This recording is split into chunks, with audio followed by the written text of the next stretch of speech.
ഈശോ മിശിഹായ്ക്ക് സ്തുതിയായിരിക്കട്ടെ. യോഹന്നാൻ 13-ാം അധ്യായം 14 മുതൽ 15 വരെയുള്ള തിരുവചനങ്ങൾ. ഞാൻ നിങ്ങളുടെ ഗുരുവും കർത്താവുമാണ്.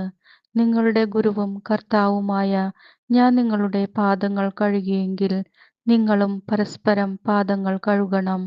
എന്തെന്നാൽ ഞാൻ നിങ്ങൾക്ക് ചെയ്തതുപോലെ നിങ്ങളും ചെയ്യേണ്ടതിന് ഞാൻ നിങ്ങൾക്കൊരു മാതൃക നൽകിയിരിക്കുന്നു.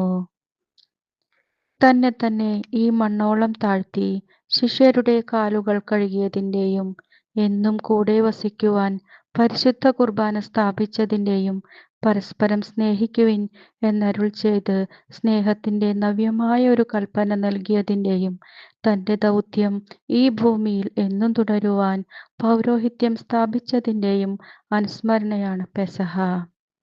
പാദത്തോളം താഴ്ന്നവന് മാത്രമേ സ്വർഗത്തോളം ഉയരുവാൻ സാധിക്കുകയുള്ളൂ.